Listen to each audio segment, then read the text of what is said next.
Bisa banget, tapi Zaz. Zaz untuk zoning Harith. Benar. Safety juga dari Tempest of Blade kan. Ya. Dia tinggal berlindung di Dominatornya dia. Untuk Chusin juga gak gampang nih, ngancurin dari Dominator di awal. Ya, jangan lupakan juga ya bahwa nanti Nightmare spawn-nya ini akan mengurangi mana Ya. dari Chusin. Dan itu akan menambahkan stack juga, tapi balik lagi. Walaupun menambahkan stack, tapi pengurasan mana dari Chusin di early game ini sangat boros. Jadi maintain mana untuk Aboy tentu akan sedikit harus lebih diperhatikan. Oke, ini dia. One last game. Match papan atas. Panas di 2 game tiada habis-habisnya. Dan kita bakal menyaksikan apakah Geek Farm kembali bangkit sebagai Kingslayer atau Araki Hoshi mendapatkan tempat pertama di babak playoff. So, Emerald mana tepuk tangannya? Let's go to the land of down. Apakah Geek Fam berhasil ya menutup nih akhir dari ya bisa dibilang masa Kingslayer mereka di season kemarin ya, dengan pilar-pilar baru. Atau malah sekarang RRQ membuktikan kalau masih loh, ini masih eranya pilar baru. Wah makanya kita lihat bakal kebangkitan dari Kingslayer atau bahkan babak playoff yang dinantikan RRQ berhasil mereka dapatkan. Dari ngeliat match sampai landingnya itu dia yang gue bilang, Kimi dia bisa tembak di bagian manapun untuk menangin range-nya. Dari enhance basic attack, dan itu sakit banget tau. Range yang jauh bikin dia gak bisa dibales. Oh bahkan daerah di arah bottom lane mencoba untuk mendapatkan first blood. Tidak ada kenal kendor, itu dia. Panas match papan atas membuat para pasukan dari tim. Kedua belahnya ini benar-benar membuat mereka semangat sekali, Lim. Ya gak ada yang mau kalah, bahkan Rivernya ini dikuasai dan dari segi emblem. Support emblem pakai Inspire juga talent. Di cooldown pertama ya untuk Badang karena spam dari Fist Break-nya juga untuk Thunderbelt nanti dapat stack. Sementara untuk Zaz nih dia pakai Rapture. Ya dia tahu nih untuk damage yang lebih pasti lagi nanti ketika dia buka Dominator Descent. Itu penting makanya Rapture di turn pertama. Oke, tapi kalau melihat ke arah mid lane, Aboy juga benar-benar agak bergerak dengan cukup hati-hati. Karena ini membuat pressure yang bisa didapatkan terhadap Link-nya kalau dia salah satu langkah aja, Profesor. Waduh, ini Link salah satu langkah apalagi di early game ya.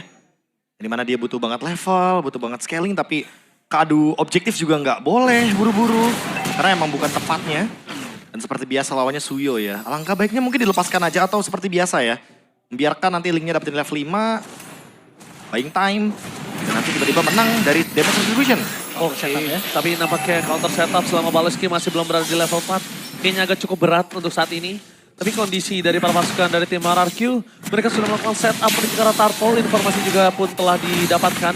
Gops hanya memberikan vision dengan 3 orang yang ada di depan sana. Dapat sih dengan sangat instan. Dan bahkan melihat pressure yang dilakukan oleh tim RRQ, ini hampir mustahil didapatkan oleh tim Geek Farm balasannya selama Balai masih berada di dalam level 3. Tapi bertukaran sama orange buff. Ya, untuk keseluruhan mungkin RRQ yang unggul. Tapi untuk individual, Make masih bisa ngejar ini. Ya jatuhnya secara individual aja ya. Balik lagi Make dapetin 2 orange buff dan 1 purple buff. Sementara Sutsujin hanya mendapatkan purple buffnya aja.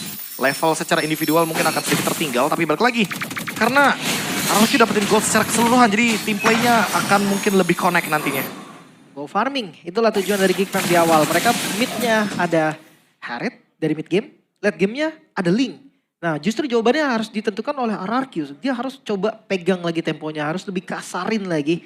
Mungkin salah satu opsinya ganking ke arah gold lane juga bisa. Ya atau tekan salah satunya ya. Kalau nggak ada ke gold lane, coba invade jungle-nya. Jadi kalau misalnya mereka tekan ke arah gold lane sekarang, di Baleski di level 4 ini agak cukup terlambat. Mereka harus respon sih. Jangan sampai Baleski punya momen terlebih dahulu dibandingkan para pasukan dari tim RRQ.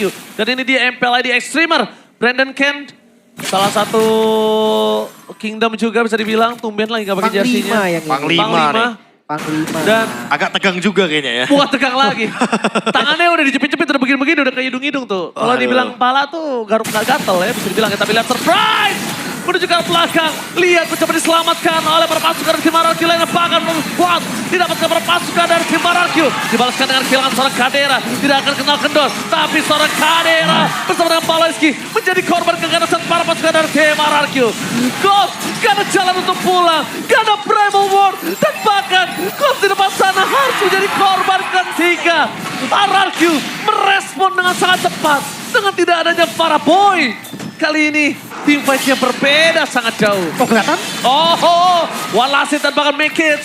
Tempest of Blood for defensif menandakan turtle kedua sudah ada di tangan dari RRQ. Sampai saat ini temponya masih dipegang ya sama RRQ. Dan kita tahu yang pegang tempo jarang lepas. Sementara ya, ini ada gangguan sedikit dari Baloy tapi nggak ada masalah juga. Retribution masih on point. Ya, selesai Retribution ya, seperti biasa secure untuk turtle objektif. Dan untungnya tadi tiba-tiba hadir dari Traction Pulse-nya Toy yang hampir saja membuat Make It mendapatkan dengan cuma-cuma adanya purple buff. Tapi balik lagi pertukaran demi pertukaran selalu menguntungkan pihak RRQ 2000 gold lead. Kali ini agak sedikit berbeda ya, karena kalau boleh jujur, Sutsujin walaupun kehilangan beberapa objektif dari purple buff atau bahkan mungkin dari orange buff-nya ya, Orange bahkan buff. mungkin barusan ditukarkan gitu kan dengan turtle. Tapi setidaknya ini leading gold-nya benar-benar terlalu jauh dan bahkan secara individual hanya membuka ruang untuk Make It membuat split push saja. Sisanya nggak ada. Ya, dan itu juga sampai di situ aja, Prof. Mau ditambahkan juga agak cukup sulit. Dan Ido dari tadi bener-bener ngasih vision yang cukup jelas yang selalu dikasih Baloyski di match sebelum ini. Dan jangan lupa nih, selalu bisa menjadi badan juga kan. Dia selalu tempelin satu hero yang benar-benar penting di team fight. Entah itu misalkan dari Kadera atau dari tadi Gopsi yang benar-benar gak bisa kabur shortcut. Mau bahkan shortcut di arah bottom lane. Berasal dari Sutsujin dibalas oleh Dairat. Dan bahkan itu first crack berhasil mendapatkan Apoy. Tanpa adanya sosok dari seorang Apoy mendapatkan gold. Gak ada jalan untuk pulang kembali. Ditahan oleh seorang Tyrant. Para pasukan dari tim RRQ mereka mendapatkan keuntungan sangat-sangat banyak. Dan bahkan Dairat membuat Kadera harus terzoning out. Tidak bisa mendapatkan defensif terhadap turret yang dia miliki. Lagi dan lagi counter setup, counter attack. RRQ berhasil mendapatkan itu atas Geek Farm. Kelihatan banget tuh dari keunggulan goldnya juga, tapi Council Baloy. Dia mencoba untuk defense sepertinya di arah mid. Dan untungnya tadi, Purple-nya gak di-invade. Karena ketika ada invade Purple lagi, retry-nya kepancing, berarti bisa jadi RRQ berhak kartu. Dan pertandingan keduanya adalah Geek Fam 2 kali loh membuka portal yang terekspos. Berarti RRQ sadar betul bahwa ini Geek Fam posisi teman-teman yang lain mungkin dari Gops, dari Aboy, bahkan dari Cadera bener-bener membuat portalnya gampang buat dimasukin. Oke, langsung ada Consult Gaming. Make It menjadi target utama oleh seorang Tyrant. Tempest of Blade akan dikeluarkan, tapi tidak ada Tempest of Blade. Dan bahkan di depan sana berpasukan dari tim RRQ. Mereka berhasil mendapatkan 2 poin kill dengan Turtle. 3.600 gold difference. Kadera seluruh janji dari gold laner atas farmingnya gagal nampaknya karena tercuri begitu saja Kaderanya. Profesor, janji gold laner untuk bisa menggendong di arah late game nampaknya cukup sulit karena Sutsujin memasang Polaski mendapatkan shotgun tapi tidak ada gunanya. Tidak ada yang bisa menjawab itu semua. Tidak ada yang bisa datang. Tidak ada yang bisa melakukan covering out terhadap seorang Polaski. Oke, yang pertama mungkin tadi link dari Make It yang belum menjadi Tongputs.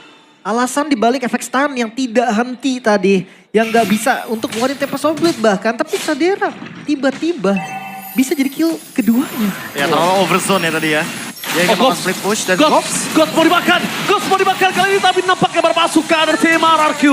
Mereka mau Gops sekalipun. Mereka udah sadar Gops ini gak bisa dikasih space juga. Attack defense juga ya, karena di top lane-nya lagi melakukan sebuah pergerakan untuk menyerang ke arah turret. Dan gue suka dari Sutsujin, dia lepaskan 4 pemainnya karena dia tahu dengan ada Zax damage-nya cukup. Dia langsung ngelakuin cover terhadap bottom lane-nya. Supaya split push power yang dimiliki dari ini tuh gak berhasil. Ditarik. Tapi Lord Pathway ditutup. Ditutup, mereka mencoba untuk zoning out. Mencoba untuk memaksa menuju ke arah power. Purple buff, perpasukan dari tim RRQ. Mendapatkan purple buff atas Link Magis. Dan ingat, Link tanpa purple buff. Ini aku tanpa kamu setengah nyawa. Sudah tidak ada powernya, Profesor. Ini dia jawaban ya dari yang tadi sempat kita mention. Kalau misalkan gagal untuk melakukan ganking ke area gold lane, mungkin bisa ke area jungle-nya karena Link belum punya power yang sepadan nih untuk di menit-menit seperti ini. Masih butuh waktu yang lebih lama agar bisa menyamai tentu dari para level dan juga bagaimana power dari Sutsujin yang mendapatkan battle retribution. 3 item mungkin ya untuk Link ya, baru bisa punya damage yang pasti. Tapi hati-hati dengan Baloy nih. Kalau memang shortcutnya nanti efektif dan shortcut. Oh, shortcut kembali dibuka. Lihat Rin!